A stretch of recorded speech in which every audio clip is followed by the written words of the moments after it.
प्रधानमंत्री नरेंद्र मोदी के घर में एक सुरंग है। ये कहाँ जाती है? नरेंद्र मोदी मनमोहन सिंह वाले बंगले में क्यों नहीं रहते हैं? अब उस बंगले का क्या इस्तेमाल होता है और नरेंद्र मोदी के घर का रॉबर्ट से और विश्वनाथ प्रताप सिंह से क्या कनेक्शन है? इस वीडियो में आप नरेंद्र मोदी के घर के बारे में, बंगले के बारे में, बंगलों के उस पूरे समूह के बारे में जिसे देश कुछ वर्ष पहले तक 7 RCR कहता था, अब 7 लोक कल्याण मार्ग कहता है, उसके बारे में जानेंगे। और सुरंग के बारे में तो जानेंगे ही। प्रधानमंत्री नरेंद्र मोदी पहले ऐसे प्रधानमंत्री हैं जो प्रधानमंत्री आवास में अकेले रहते हैं। परिवार का कोई व्यक्ति साथ नहीं रहता। हालांकि कुछ तस्वीरें हैं जो सोशल मीडिया पर आई थी जब प्रधानमंत्री की मां उनके साथ मिलने आई, पर परमानेंटली कोई नहीं रहता।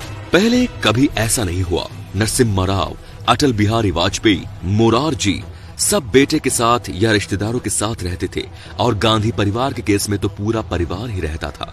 कहाँ रहते थे ये लोग? 7 रेस कोर्ट रोड पर 12 एकड़ में फैला ये परिसर। इसमें कुल 6 बंगले हैं और उन बंगलों के नंबर, उन्हीं से उनकी पहचान है। इस बंगले में सबसे पहले रहने गए थे राजीव गांधी। उनके पहले के PM कहाँ रहे, अब जानते हैं। पंडित जवाहरलाल नेहरू त्रिमूर्ति भवन में रहे। जवाहरलाल नेहरू के बाद आए लाल बहादुर शास्त्री को 10 जनपद में रहते थे। वो गुजरे तो उसके एक हिस्से को म्यूजियम बना दिया गया और उसका पता हुआ एक मोतीलाल नेहरू मार्ग, और उसके दूसरे हिस्से को कांग्रेस पार्टी का दफ्तर बना दिया गया। अब ये सोनिया गांधी का घर है। और एक जुमला भी है जो कांग्रेस पर चलता है, सोनिया की सास वो 1 सब दर्जन रोड के पते पर रही। उसी पते से वो बगल के पते यानी अकबर रोड पर जा रही थी जब उनका कत्ल कर दिया गया। इस घर को भी म्यूजियम बना दिया गया। राजीव की बारी आई, वो रहे 7 रेस कोर्ट रोड में। कई लोग कहेंगे कि आपने चौधरी भाई और मोरारजी का जिक्र नहीं किया क्योंकि उनका दिल्ली प्रभाव ज्यादा नहीं रहा, इसीलिए उन पर ज्यादा बात नहीं हुई। राजीव के बाद PM VP सिंह यहीं पर रहे। यहाँ रहते हुए उन्होंने 30 मई 1990 को एक कानून बनाया और ये तय कर दिया कि ये जो बंगलों का एक समूह है, अब ये हमेशा प्रधानमंत्री का आवास होगा और इसीलिए प्रधानमंत्री नरेंद्र मोदी वहाँ रहते हैं। अब जानते हैं कि बंगले के अंदर क्या है।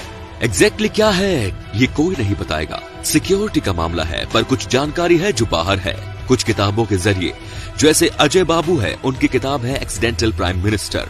विजय त्रिवेदी पत्रकार, उनकी किताब आई है बीजेपी कल, आज और कल। इन सब में प्रधानमंत्री के बंगले के बारे में कई ब्यौरे दिए गए हैं। मसलन ये है कि इसे बनाया किसने। 7 RCR के जो बंगले हैं उन्हें डिजाइन किया गया था रॉबर्ट तिर्सल ने। वो नई दिल्ली डिजाइन करने वाले आर्किटेक्ट लुटियन के चेले थे। आपने कई बार लुटियन सुना है, कई बार पूछा है भैया इसका मतलब क्या होता है। तो लुटियन में जो दिल्ली बसाई, जिसमें लोकसभा, राज्यसभा, राष्ट्रपति भवन, सारे केंद्र सरकार के दफ्तर और उनके घर बंगले सब आते हैं, इसको लुटियन दिल्ली कहते हैं। ये दिल्ली दावा करती है कि ये देश चलाती है। ताकतवर समूह लुटियन दिल्ली। अब वापस प्रधानमंत्री के घर की तरफ चलते हैं। अशोक होटल के बगल में PM के बंगले में दाखिल होने का आम रास्ता है। आम मतलब ये नहीं कि हम और आप गए और उठा के घुस गए। खास लोगों के लिए ये आम रास्ता है, यानी वो यहाँ से घुसते हैं। प्रधानमंत्री के लिए तो सुरंग भी है। ध्यान है ना, आपको शुरुआत में बताया था। सबसे पहले दाखिल होने पर पड़ता है 9 नंबर का बंगला। यहाँ रहते हैं SPG वाले तने हुए सफारी सूट पहने लोग, चश्मा लगाए। इसे स्पेशल प्रोटेक्शन ग्रुप बनाया गया प्रधानमंत्रियों की सुरक्षा के लिए, और राजीव गांधी की हत्या के बाद तय हुआ कि पूर्व प्रधानमंत्रियों की भी सुरक्षा SPG ही करेगा। और प्रधानमंत्री के आवास में वही मेहमान की अगवानी करते हैं। जो आते हैं उनकी कार किनारे लगाते हैं। ये किनारे ले लो पार्किंग में, फिर हमारी गाड़ी में बैठ जाओ। उसके पहले पहचान तैयारी वाले सब रजिस्टर में दस्तखत होते हैं। ये तो हुआ 9 नंबर बंगला। फिर आता है 7 नंबर का बंगला। इसी के नाम से प्रधानमंत्री के घर को 7 रेस कोर्स रोड कहलाता था। इसका इस्तेमाल घर वाले दफ्तर के लिए करते हैं। प्रधानमंत्री नरेंद्र मोदी जैसा कैंप ऑफिस होता है ना अधिकारियों का, वैसे ही जो अफसर और नेता प्रधानमंत्री से रायसीना केंद्रीय सचिवालय के साउथ ब्लॉक में, जहां PMO है सर्वश्रेष्ठ शक्तिमान, वहां नहीं मिल पाते, उन्हें घर वाले दफ्तर में तलब कर लिया जाता है। इसके बाद नंबर आता है 5 नंबर बंगले का। यहीं रहते हैं प्रधानमंत्री नरेंद्र मोदी। लेकिन मनमोहन सिंह यहाँ नहीं रहते थे, वो रहते थे 3 नंबर के बंगले में। अब 3 नंबर के बंगले में क्या है? गेस्ट हाउस है। प्रधानमंत्री के मेहमान वहां पर रुकते हैं। मनमोहन के जमाने में 5 नंबर का बंगला गेस्ट हाउस होता था। मोदी जी ने अदला बदली करवा दी। लेकिन एक ब्यौरा और है जो आपको जानना चाहिए कि पीएम रहते हैं 5 नंबर में, दफ्तर है 7 नंबर। तो क्या हर बार वॉक करते हुए जाते हैं या गाड़ी में बैठ के? जवाब दोनों ही गलत है।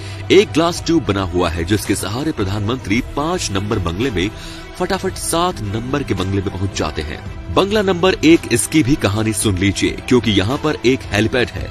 प्रधानमंत्री यहीं से सवारी भरते हैं सीधे हेलीकॉप्टर से कहीं जाना हो या फिर दिल्ली के एयरपोर्ट जाना हो। बचा 11 नंबर का बंगला, उसे भी सुरक्षा कारणों से प्रधानमंत्री के इस बंगला कॉम्प्लेक्स में शामिल कर लिया गया है। इसका मिक्स यूज होता है। अब बात आती है सुरंग की। इसे प्रधानमंत्री मनमोहन सिंह के रहते बनवाने का फैसला हुआ था। सुरक्षा कारणों से, ट्रैफिक, समय की बचत, कई चीजों के चलते 2010 में सुरंग बननी शुरू हुई और 2014 में पूरी हो गई और तब तक मनमोहन सिंह का दूसरा कार्यकाल भी पूरा हो गया। प्रधानमंत्री बन गए नरेंद्र मोदी। तो अब मोदी जी इस सुरंग का इस्तेमाल करते हैं और ये सुरंग जाती है कहाँ? ये सुरंग प्रधानमंत्री के घर से सफदरजंग एयरपोर्ट तक जाती है। लगभग 1.5 किलोमीटर ये सुरंग है और बताते हैं कि प्रधानमंत्री मोदी इसी से गुजरकर एयरपोर्ट पहुंचते हैं। तो दोस्तों, क्या आपको पहले से इस सुरंग के बारे में पता था? हमें कमेंट करके जरूर बताएं और वीडियो कैसा लगा ये हमें कमेंट करके जरूर बताएं। और वीडियो पसंद आया हो तो प्लीज लाइक कीजिए और साथ ही शेयर जरूर कीजिए। धन्यवाद।